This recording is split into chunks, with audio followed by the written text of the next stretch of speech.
స్వాధ్యాయ ప్రియులకు జ్ఞాన స్వరూపులకు అనిత నమస్కరిస్తూ ఈరోజు పత్రిజీ జ్ఞానామృతం 1 బుక్ నుండి అధ్యాయం 20 దివ్య జ్ఞాన ప్రకాశపు అలలు అంటూ పత్రి సార్ మనకేం చెప్తున్నారో మరి తెలుసుకుందామా.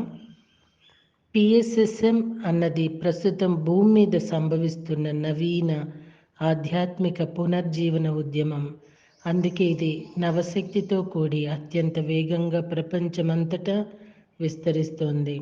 సాధారణంగా ఒకానొక స్త్రీలో కానీ ఒకానొక పురుషుల్లో కానీ సత్యాన్వేషణ పట్ల తీవ్రమైన ఆకాంక్ష కలిగినప్పుడు ఆ ఆకాంక్ష వాళ్ళు దివ్యజ్ఞాన ప్రకాశం పొందటం వైపు దారితీస్తుంది. ఒకానొక సరస్సులో రాయి విసిరితే ఏర్పడే అలలు ఆ సరస్సంతా వ్యాపించినట్లు వారు పొందిన దివ్యజ్ఞాన ప్రకాశ ప్రకంపనలు వారి చుట్టూ చిన్న చిన్న అలలుగా మొదలై వారు ఉన్న ప్రదేశాన్నంతా దివ్యజ్ఞానంతో నింపివేస్తాయి. క్షణక్షణం మార్పు చెందే భోగభాగ్యాలతో, సిరి సంపదలతో, అనుభవాలతో, సంబంధ బాంధవ్యాలతో, మరి కీర్తి ప్రతిష్టలతో మనం ఎప్పుడైతే విసుగు చెందుతామో అప్పుడు మనలో సత్యాన్వేషణ మొదలవుతుంది. ఇవన్నీ మనకు పరిపూర్ణమైన సంతృప్తిని ఇవ్వలేనప్పుడు వీటిని మించింది ఇంకేదో ఉంది, దానిని సాధించాలన్న తపన మనలో కలుగుతుంది. అలా మనలో తపన కలిగినప్పుడు మనం మనకన్నా ముందు సత్యాన్వేషణ చేసిన గొప్ప గొప్ప మహనీయుల గ్రంథాలను చదువుతాం. వారిచే ఆవిష్కరింపబడిన గొప్ప గొప్ప ఉద్యమాల గురించి క్షుణ్ణంగా తెలుసుకుంటాం. ఏకాంతవాసం ద్వారా, ధ్యానం ద్వారా వాళ్ళు సత్యాన్ని ఎలా కనుగొన్నారో, మరి దివ్యజ్ఞాన ప్రకాశకులుగా ఎలా రూపుదిద్దుకున్నారో తెలుసుకుంటాం. అలా సేకరించుకున్న జ్ఞానాన్ని పదే పదే నెమరు వేసుకుంటూ నేను కూడా వీరిలాగే ఆలోచిస్తున్నాను కదా, నా జీవితం కూడా వారి జీవితంలాగే ఉంది కదా, అంటే నేను కూడా వారంతటా ఉన్నత స్థితిలోనే ఉన్నానన్నమాట. అయితే నేను కూడా వారిలా అంతర్ముఖం కావాల్సిన సమయం వచ్చింది అని నిర్ధారించుకుంటాము. ఆ స్పష్టతే మన ఆధ్యాత్మిక జీవితానికి తొలిమెట్టు. ఇక అక్కడి నుండి మొదలవుతుంది మనతో మనం చేసే మన అసలైన అంతరంగ ప్రయాణం. పెద్ద ప్రపంచం. సత్యాన్వేషణ మొదలైన ప్రతి ఒక్కరూ చేయవలసిన పని ఏకాంతంగా నిశ్శబ్దంగా ఒక చోట స్థిరంగా కూర్చొని బాహ్య ప్రపంచపు ఆలోచనలతో నిండిన మనసుని ఖాళీ చేసుకుంటూ అంతరంగ పరిశీలన దిశగా కదలటం. మన మనసులో ఎప్పుడూ ఒకానొక అతిపెద్ద ప్రపంచం కొలువుదీరి ఉంటుంది. ఈ ప్రపంచాన్ని మనసు నుంచి ఖాళీ చేయాలంటే శ్వాస మీద ధ్యాస, ఆనాపానసతి ధ్యానం తప్ప మరొక మార్గం లేదుగాక లేదు. అకుంఠిత ధ్యాన సాధన ద్వారా మాత్రమే మనం బాహ్య ప్రపంచం నుండి విడివడి అసలైన అంతరంగ ప్రపంచంలోకి ప్రవేశిస్తాం. మరి అక్కడ ఆత్మ సత్యాన్ని అవగతం చేసుకుంటాము. ఎక్కడైనా ఏ సమయంలో అయినా ఆత్మ సత్యం అన్నది ఒకటే కనుక సత్యాన్వేషణ అన్నది ఈ విశ్వంలో ఎక్కడైనా చెల్లుబాటయ్యే శాశ్వత ప్రక్రియ. క్షణక్షణం మార్పు చెందే ప్రాపంచిక సంపదల కోసం చేసే ప్రయత్నాలు కేవలం భౌతిక ప్రపంచంలో మాత్రమే చెల్లుబాటవుతాయి. ఎన్నటికీ మార్పు చెందని శాశ్వతమైన ఆత్మ సత్యం కోసం చేసే ప్రయత్నాలు భౌతిక ప్రపంచంలోనే కాకుండా సమస్త విశ్వంలో కూడా చెల్లుబాటు అవుతాయి. ఆత్మజ్ఞాన ప్రకాశం పొందిన వెంటనే మన చుట్టూ ఉన్న పరిస్థితుల్లో గణనీయమైన మార్పు వస్తుంది. మన చుట్టూ జరుగుతున్న సంఘటనలు అన్నీ కూడా సరికొత్త దిశను సంతరించుకుంటాయి. మన దివ్యజ్ఞాన ప్రకంపన క్షేత్రం యొక్క పరిధిలోకి వచ్చిన వారి దృక్పథాల్లో కూడా చక్కటి మార్పు వస్తుంది. ఇలా మన దివ్యజ్ఞాన ప్రకాశపు అలల సామర్థ్యం ఎంత గొప్పగా ఉంటుందంటే మనతో సంపర్కంలోకి వచ్చిన వారెవరైనా సరే అతి సునాయాసంగా దివ్యజ్ఞాన ప్రకాశకులైనా అవుతారు, లేదా మనల్ని సమీపంగా పరిశీలిస్తూ అలా మన క్షేత్రంలో ఉండిపోతారు. నిజంగా పత్రి సార్ చెప్పింది ఈ కరెక్టు అనే సాహసం చేయలేమండి. ఎందుకంటే సత్యానికి ప్రతిరూపమే పత్రిసర్ నుండి వచ్చే ప్రతి సత్యపు వాక్కు కూడా. నిజంగా ధ్యానంలోకి వస్తే మన చుట్టూ చాలా మార్పులు వస్తాయి. అవి పాజిటివ్ అయినా మనం అది పాజిటివ్ అని రిసీవ్ కూడా చేసుకోలేనంత పాజిటివ్నెస్సే మనకు వస్తుందండి.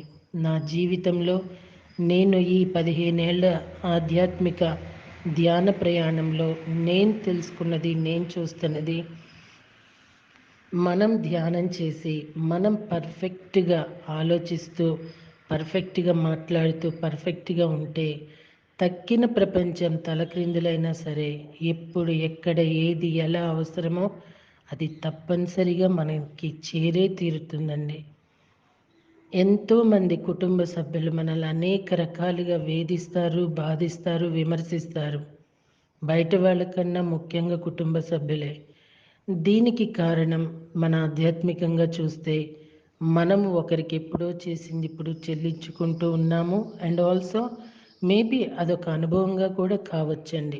ప్రతిదీ కర్మ కింద తీసుకోవటం కూడా కర్మే అవుతుంది అనిపిస్తున్నది నా అనుభవం ప్రకారం అయితే. సో ప్రతి దానిలోనూ ఒక అర్థం ఉంది, పరమార్థం ఉంది. ఎవరు ఎన్ని చేసినా కూడా అవి కారణాలు ఏమైనా కావచ్చు. మనకి ఎప్పుడు ఏది అవసరమో అది మాత్రం తప్పనిసరిగా లభిస్తుంది. కష్టపడ్డా సరే తుదకి విజయమే సాధిస్తామండి. నేను ఇటీవల 2-3 ఇయర్స్ నుండి చూస్తున్న జీవితం నాకు తెలుపుతున్న సత్యం ఏంటంటే మనం పర్ఫెక్ట్గా ఉండి ధ్యానం చేస్తే చాలు మనకి తెలియని మనలో ఉన్న శక్తి మనకి శక్తివంతమై అనేక రకాలుగా అనేక విధాలుగా ఉపయోగపడుతుంది. ధ్యానం అనేది ఒక టూల్ లాంటిదండి. దాన్ని మనం ఎంత శ్రమించి ఎంత ఉపయోగించుకుంటే అంత నైపుణ్యంతో అంత మన జీవితం ఒక అందమైన శిల్పంగా మలుచుకోవచ్చు. I right masters? 40 సంవత్సరాల క్రితం దాదాపు 1979 సంవత్సరం చివరిలో నేను దివ్యజ్ఞాన ప్రకాశాన్ని పొందాను. అంతే, ఒక్కసారిగా నా ప్రపంచమే మారిపోయింది. నేనెందుకు పుట్టాను? నా జన్మ పరమార్థం ఏంటి? నేను ఈ భూమి మీదకు రావాల్సిన అవసరం ఏంటి? ఇంక నుంచి జీవితంలో నేను మాట్లాడవలసిన మాటలేంటి? ఇక నుంచి జీవితంలో నేను చేయవలసిన పనులేంటి? ఇలా వీటన్నిటి పట్ల నాకు సుస్పష్టమైన అవగాహన వచ్చేసింది. ఇక అప్పటి నుండి దివ్యజ్ఞాన ప్రకాశాన్ని వ్యాప్తి చేయటం, ప్రపంచ శాంతి కొరకు ప్రతి ఒక్కరూ దివ్యజ్ఞాన ప్రకాశకులు అయ్యేలా ధ్యాన శాస్త్రాన్ని అందరికీ బోధించటం చేస్తూ వచ్చాను. దాని కొరకు ప్రాపంచిక వ్యవహారాలను అవసరం ఉన్నంత మేరకే చేసుకుంటూ కుటుంబ బాధ్యతలను సక్రమంగా నిర్వహించుకుంటూ ఎక్కువ సమయాన్ని ధ్యాన సాధనలో గడిపేవాడిని.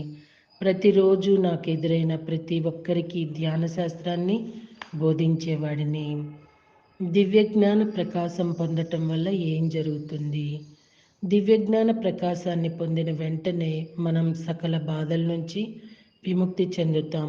తమో గుణంలో నుంచి, నిరాశ నిస్పృహల నుంచి, మరి అపజయాల భయాల నుంచి బయటపడతాం. సామాజిక పరంగా మరి ఆధ్యాత్మిక పరంగా ఒక సుస్పష్టమైన శాస్త్రీయ వివేకం మనకు సంక్రమిస్తుంది. అప్పుడు మనం మాట్లాడే ప్రతి మాట పట్ల, మనం చేసే ప్రతి ఆలోచన పట్ల, మనం చేసే ప్రతి చేష్ట పట్ల మనకు సుస్పష్టమైన ఎరుక వస్తుంది.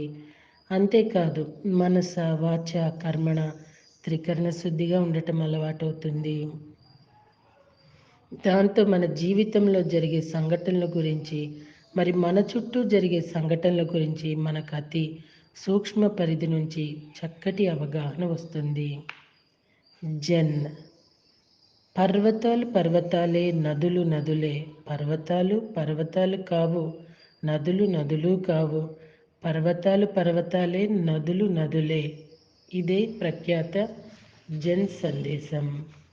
మనము దివ్యజ్ఞాన ప్రకాశాన్ని పొందే క్రమంలో ఈ జన్ సందేశం మనకు పదే పదే అనుభవంలోకి వస్తుంది. మనం చూస్తున్న ప్రపంచం అచ్చు జన్ సందేశంలాగే మనకు దర్శనమిస్తూ ఉంటుంది. దివ్యజ్ఞాన ప్రకాశం పొందే ప్రక్రియ పూర్తి అయ్యాక జన్ సందేశంలోని సారాంశం అనుభవపూర్వకంగా అర్థమై పర్వతాలు పర్వతాలే, నదులు నదులే, మనుషులు మనుషులే, సంఘటనలు సంఘటనలే అన్న జన్ సూత్రం ప్రాథమిక అంతరార్థం అవగతమవుతుంది. అలా మూల సిద్ధాంతం అవగతం అయిన మరుక్షణం నుంచి అవే మనుషులతో అవే సంఘటనలతో మనం పూర్తి ఎరుక స్థితిలో, పూర్తి ముక్తి స్థితిలో ఉంటూ హాయిగా ఆనందంగా వ్యవహరిస్తాము. సో అండి, ఇప్పుడు చాలామంది నన్ను ప్రశ్నిస్తూ ఉంటారు, ధ్యానంలోకి వచ్చినాక రిలేషన్స్ దూరం అయిపోతున్నాయని. దానికి కారణం ఇదే. మనకి మన సిద్ధాంతము అవగతమైన వాళ్ళకి, దానికి చైతన్యానికి సమంగా ఉన్నవాళ్ళే మనతో ఉంటారు. మిగిలిన వాళ్ళంతా వెళ్ళిపోవాల్సిందేనండి. దూరం అయిపోయారు ఎలాగూ అనే బాధ ఎప్పుడూ అక్కర్లా. నా లైఫే దీనికే ఉదాహరణ చెప్పాలంటే. ఇలానే ఉంటుంది ధ్యానంలోకి వచ్చిన వాళ్ళ జీవితం.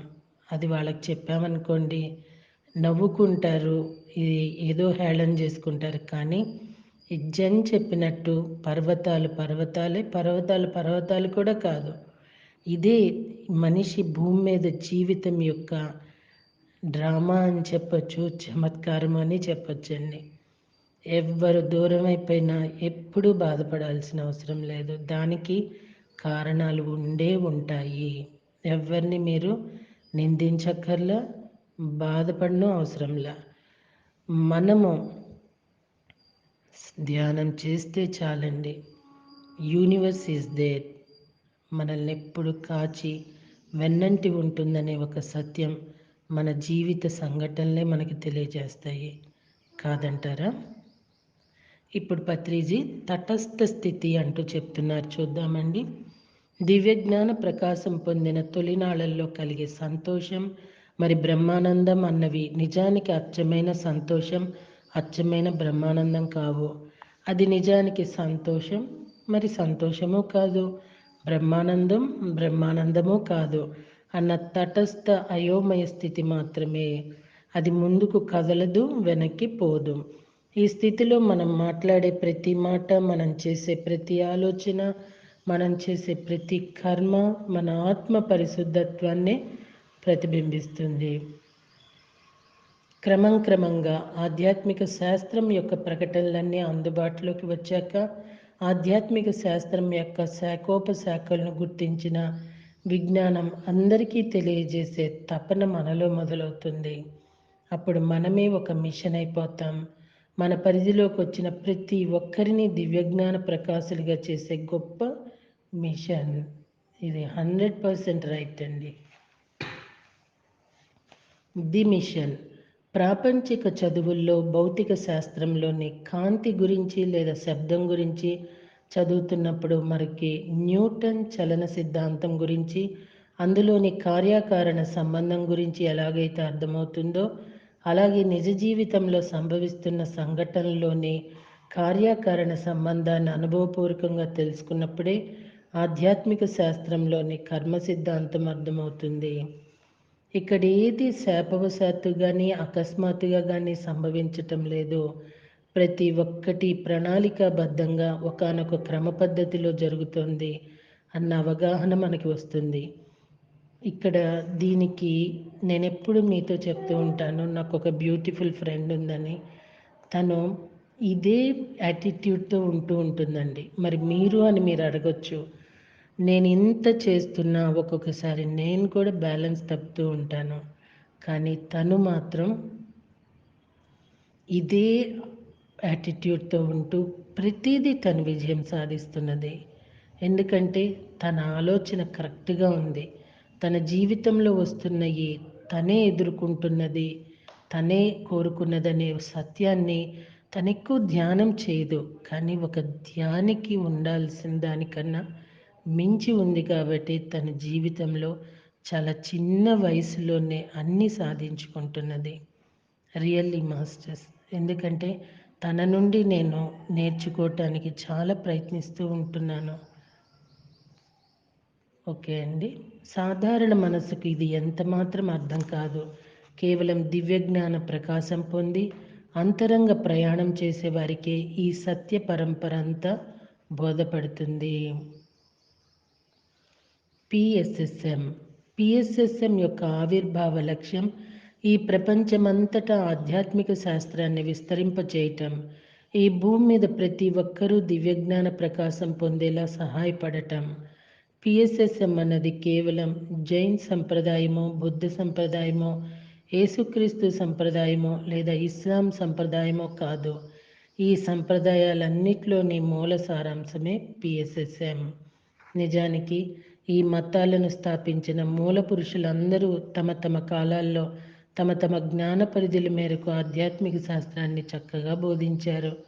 కానీ కాలక్రమేణా మారుతున్న సామాజిక పరిస్థితులను బట్టి ఆయా సిద్ధాంతాలన్నీ పల్చగా పడిపోయి పక్కతోవ పట్టి ఇష్టం వచ్చిన రీతిలో కొత్త కొత్త వికృత ధోరణులు పుట్టుకొచ్చాయి.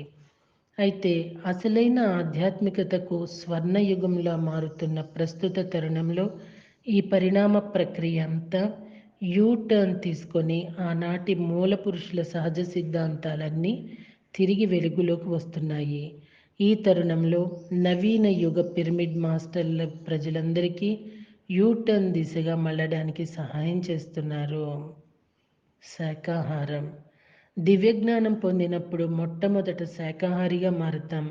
దివ్యజ్ఞానం అనేది తెలుసుకొనక ముందు మాంసం ఎందుకు తినకూడదో తెలియదు. దివ్యజ్ఞాన ప్రకాశం పొందిన వాళ్ళందరూ మాంసం తినటం మానివేస్తారు.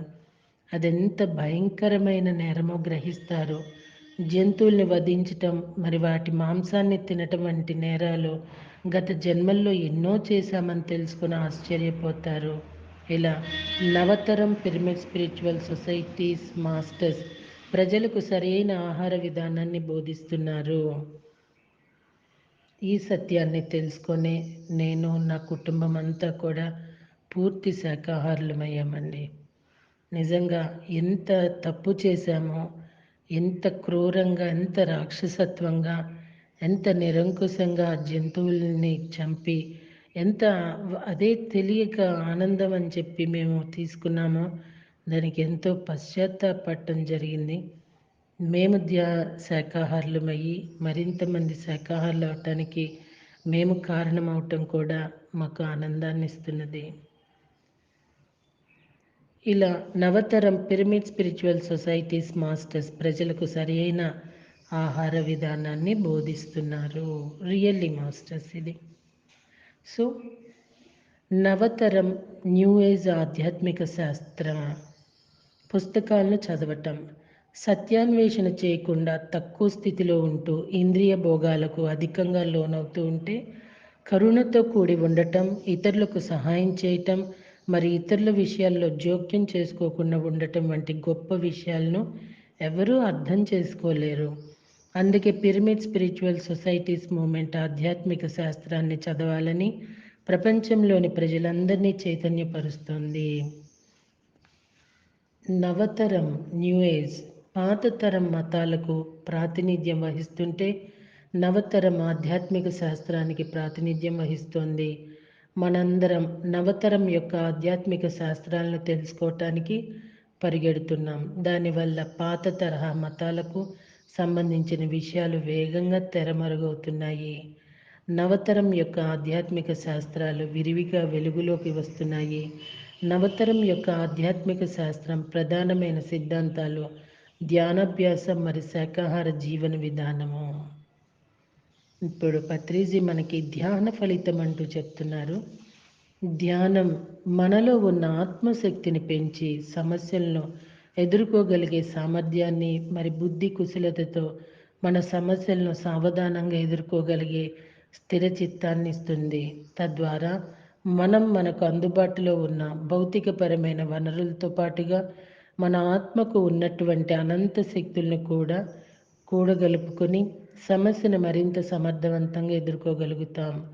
అప్పుడు గెలుపు ఓటముల సంగతి పక్కకు పెడితే అసలు సమస్య పట్ల మనం ఏ మేరకు అవగాహన సాధించామన్న దాని మీదే ఫలితం పొందుతూ ఉంటాము. బ్రహ్మర్షి పత్రిజీ రేపటి రోజున మాధవ సేవ అని చెప్తున్నారు. తెలుసుకోవటానికి సిద్ధమవుదామా? Thank you.